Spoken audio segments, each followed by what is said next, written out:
Prime minister Modi தாலியை கொண்டு வந்து விட்டார், இந்து முஸ்லிமை கொண்டு வந்து விட்டார். இந்த நாட்டில் கம்யூனல் ஆங்கிளை வைத்து ஓட்டை சேகரிக்கக்கூடிய அவருடைய வழக்கத்திலிருந்து அவர் வேறுபடவில்லை. 1984ஆம் ஆண்டிலிருந்து சூரத் என்கிற இந்த கான்ஸ்டியூன்சியில் பிஜேபி தான் தொடர்ந்து வெற்றி பெற்றுக் கொண்டிருக்கிறது. இந்த முறை பிரைம் மினிஸ்டர் மோடி வந்தபோது அங்க இருக்கக்கூடிய பிசினஸ் கம்யூனிட்டி மோடிக்கு எதிராக கோஷம் விட்டார்கள். மோடிக்கு எதிராக ஒரு மிகப்பெரிய அதிருப்தி அங்கே இருக்கிறது. அதை காரணம் காட்டி பிஜேபி இந்த சீட்டை லூஸ் செய்யக்கூடாது என்கிற அந்த காரணத்தை வைத்து இந்த சதி வேலையை பார்த்திருக்கிறார்கள் என்று ஜெயராம் ரமேஷ் அவர்கள் குற்றச்சாட்டு. யாருமே இவர்களுக்கு ஓட்டு போட மாட்டார்கள் என்பதை அவர்கள் அறிந்து கொண்டார்கள். அதனால்தான் காங்கிரசின் வேட்பாளரை ஏதோ ஒரு காரணம் காட்டி அவருடைய அப்ளிகேஷனை ரிஜெக்ட் செய்தது மட்டுமல்லாமல் மீதம் இருக்கக்கூடிய 8 பேருடைய அப்ளிகேஷன் ஃபார்ம்ஸ்களை அவர்களையே வாபஸ் பெற வைத்திருக்கிறார்கள். இது காங்கிரஸுடைய ஒரு புதிய சதி. Karim's biryani paradise at Liberty and catering services, கோடம்பாக்கத்தின் அறுசுவை அடையாளம்.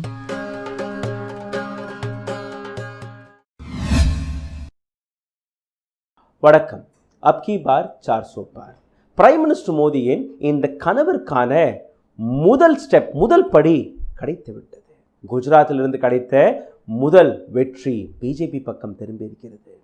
லோக்சபா தேர்தல் 2024 வருவதற்கு முன்பே, தேர்தல் நடப்பதற்கு முன்பே, யாருமே இந்த நபருக்கு ஓட்டு போடுவதற்கு முன்பே எப்படி இந்த நபர் வெற்றி பெற்று விட்டார் என்கிற இந்த கதையை நீங்க பார்க்க வேண்டும். ஆனால் அதற்கு முன்பு இந்த 400 என்கிற அந்த கனவை எப்படியாவது சரிபார்க்க வேண்டும் என்கிற அந்த சதி திட்டத்தை இன்னைக்கு நாம் உணர வேண்டும், உடைக்க வேண்டும்.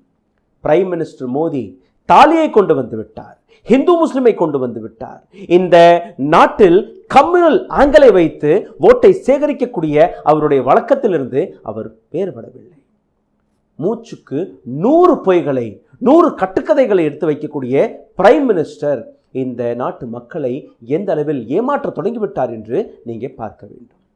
2014ஆம் ஆண்டு கொடுத்த அனைத்து வாக்குறுதிகளை பற்றி மறந்துவிட்டார்கள். 2019ஆம் ஆண்டு இந்த நாட்டில் இராணுவத்தின் பேரில் ஓட்டை சேகரித்தார்கள். அதற்கு பின்பும் அனைத்துமே மறந்துவிட்டார்கள். இந்த நாட்டில் இருக்கக்கூடிய மைனாரிட்டிஸ் உங்கள் கையில் இருக்கக்கூடிய சொத்துக்களை பறித்து விடுவார்கள். காங்கிரஸிற்கு ஓட்டு போட்டீர்கள்னா பெண்களுடைய தாலி அறுந்து போகும் என்று கூறிய பிரைம் மினிஸ்டர் மோடியை பற்றி எந்த விதமான வழக்கு, எந்த விதமான ஆக்ஷன், எந்த விதமான கேள்வியும் தேர்தல் ஆணையம் கேட்கவில்லை.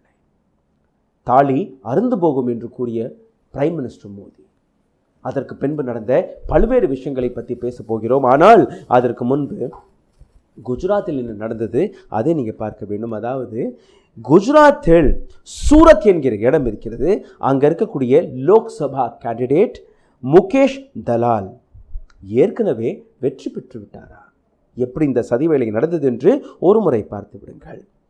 Mukesh Dalal candidate of Surat Lok Sabha. காங்கிரஸில் இருக்கக்கூடிய கேண்டிடேட், அவருக்கு சாக்ஷி கையெழுத்து போட்ட, அவருடைய எஃபிடவிட்டில் சாக்ஷி கையெழுத்து போட்ட 8 பேருமே போலியான நபர்கள் என்று தேர்தல் ஆணையம் அவருடைய அப்ளிகேஷனை ரிஜெக்ட் செய்துவிட்டது. எப்படி இது நடந்தது என்று அதையும் நீங்கள் பாருங்கள். குஜராத்தை சார்ந்த சூரத் கான்ஸ்டியூன்சியில் இருக்கக்கூடிய முகேஷ் தலால் பிஜேபி சின்னத்தில் நிற்கிறார். அவருக்கு எதிராக இருக்கக்கூடிய காங்கிரஸ் கேண்டிடேட்டை ரிஜெக்ட் செய்து விட்டார்கள். அதே தொகுதியில் நிற்கக்கூடிய மொத்தம் 10 கேண்டிடேட்ஸ்களில் ஒரு நபர் பிஜேபி சார்ந்த நபர், இன்னொரு நபர் காங்கிரஸை சார்ந்த நபர், மூன்றாவது பிஎஸ்பியை சார்ந்த நபர், மற்ற சின்ன சின்ன கட்சிகளை சார்ந்த 7 நபர்கள். 7 நபர்கள் தன்னுடைய அப்ளிகேஷனை வாபஸ் பெற்று விட்டார்களா? காங்கிரஸ் கேண்டிடேட்டை ரிஜெக்ட் செய்து விட்டார்கள்.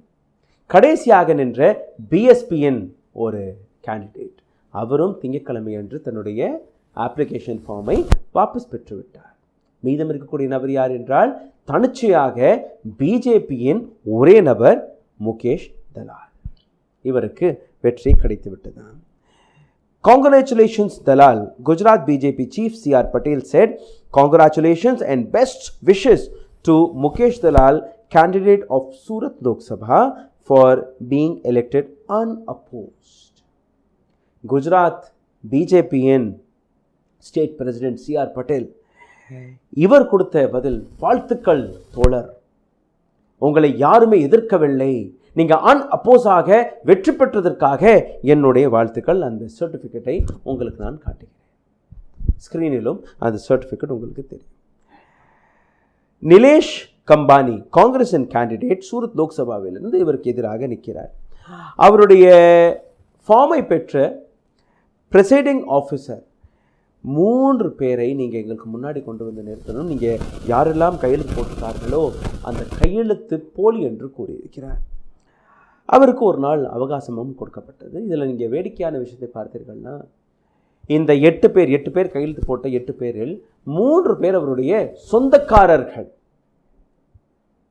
ஒரு சில நபர்களை தொடர்பே கொள்ள முடியவில்லை, எங்கே இருக்கிறார்கள் என்றே தெரியவில்லை. அவரால் அடுத்த நாள் அந்த 8 பேரையும் ரிட்டர்னிங் ஆஃபீஸருக்கு முன்பு கொண்டு போய் காட்ட முடியவில்லை. அதை காரணம் காட்டி ரிஜெக்ட் செய்து விட்டார்கள். சரி, எஃபிடபிட் கொடுத்த அடுத்த நாள் நீங்கள் பார்த்தீர்கள்னா, சரி, ஒரு கேண்டிடேட் ரிஜெக்ட் ஆகிவிட்டார். பார்தி என்கிற இன்னொரு கேண்டிடேட்டை காங்கிரஸ் கொண்டு போய் நிற்க பார்க்கிறது. அவரும் அந்த இடத்தில் அவரையும் நிற்க விடாமல் அவருடைய அந்த அப்ளிகேஷன் ஃபார்மையும் ரிஜெக்ட் செய்து விட்டது அங்கே இருக்கக்கூடிய எலெக்ஷன் கமிஷன், தேர்தல் ஆணையத்தின் ஆஃபீஸர், ரிட்டர்னிங் ஆஃபீஸர். இந்த இடத்தை நீங்கள் ஒவ்வொன்றாக பார்த்தீர்கள்னா, நிலேஷ் கம்பானியாக இருக்கட்டும், அவர் ஒரு தன்னுடைய வழக்கையும் பதிவிட்டிருக்கிறார். இது வந்து ஒரு தவறுதலாக என்னுடைய ஃபார்மை இவர்கள் ரிஜெக்ட் செய்திருக்கிறார்கள் என்று.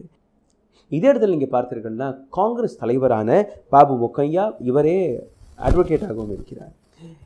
இவர் எடுத்து வச்ச வாதங்களை நீங்கள் பார்க்கும்போது 3 பேர் அவருடைய சொந்தக்காரர்கள், அவரை ரிஜெக்ட் செய்து விட்டார்கள். மீதம் இருக்கக்கூடிய 5 நபர்கள் எங்கே இருக்கிறார்கள் என்றே தெரியவில்லை. பிஜேபியினர்கள் மிரட்டினார்களா அல்ல அவர்களை கிட்னாப் செய்து வைத்திருக்கிறார்களா என்று யாருக்குமே தெரியவில்லை. இதை காரணம் காட்டி எப்படி தேர்தல் ஆணையம் இந்த அப்ளிகேஷன் ஃபார்மை தடுத்து நிறுத்தியது? ஒரு நபராக இருந்தால் பரவாயில்லை, மீதம் இருக்கக்கூடிய 8 பேரும் தன்னுடைய அப்ளிகேஷன் ஃபார்மை வாபஸ் பெற்றது தான் ஒரு மிகப்பெரிய வேடிக்கையாக இருக்கிறது என்று அவர் கூறியிருக்கிறார்.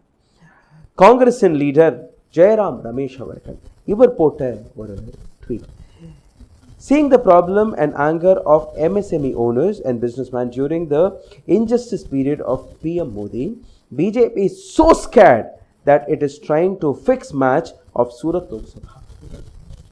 They have been winning the seat continuously since 1984 Lok Sabha election. 1984 ஆண்டிலிருந்து சூரத் என்கிற இந்த கான்ஸ்டியூன்சியில் பிஜேபி தான் தொடர்ந்து வெற்றி பெற்றுக் கொண்டிருக்கிறது. இந்த முறை பிரைம் மினிஸ்டர் மோடி வந்தபோது அங்கே இருக்கக்கூடிய பிஸ்னஸ் கம்யூனிட்டி மோடிக்கு எதிராக கோஷம் விட்டார்கள். மோடிக்கு எதிராக ஒரு மிகப்பெரிய அதிருப்தி அங்கே இருக்கிறது. அதை காரணம் காட்டி பிஜேபி இந்த சீட்டை லூஸ் செய்யக்கூடாது என்கிற அந்த காரணத்தை வைத்து இந்த சதி வேலையை பார்த்திருக்கிறார்கள் என்று ஜெயராம் ரமேஷ் அவர்கள் குற்றச்சாட்டை வைக்கிறார். யாருமே இவர்களுக்கு ஓட்டு போட மாட்டார்கள் என்பதை அவர்கள் அறிந்து கொண்டார்கள். அதனால்தான் காங்கிரசின் வேட்பாளரை ஏதோ ஒரு காரணம் காட்டி அவருடைய அப்ளிகேஷனை ரிஜெக்ட் செய்தது மட்டுமல்லாமல் மீதம் இருக்கக்கூடிய 8 பேருடைய அப்ளிகேஷன் ஃபார்ம்ஸ்களை அவர்களையே வாபஸ் பெற வைத்திருக்கிறார்கள். இது காங்கிரஸுடைய ஒரு புதிய சதி. இதை பற்றி எத்தனை ஊடகங்கள், எத்தனை கோதி மீடியா ஆங்கர்ஸ்கள் பேசினார்கள் என்று எனக்கு புரியவில்லை. ஆனால் பிஜேபிக்கு ஒரு சீட் நிச்சயமாக கிடைத்தது. மீதம் இருக்கக்கூடிய 399 சீட்டுகள் பிஜேபிக்கு கிடைக்குமா என்கிற கேள்விக்கான விடயத்தை நீங்களே புரிந்திருப்பீர்கள் என்று நம்புகிறேன். கீழே உங்களுடைய கருத்துக்களை எழுதிவிடுங்கள். நன்றி. ஊடகம் கார்ப்பரேட் அரசியல்வாதிகளின் கைப்பாவையாக அடிமைகளாக இருந்தது போதும். இனி சாட்டை எடுத்து சுழற்றும் நேரம் வந்துவிட்டது. ஊடகம் பொதுமக்களாகிய உங்களுக்காக, உங்களாலேயே இயக்கப்பட வேண்டும். ஊடக சுதந்திரத்திற்காக உங்களின் பங்களிப்பை இன்றே அளித்திடுங்கள்.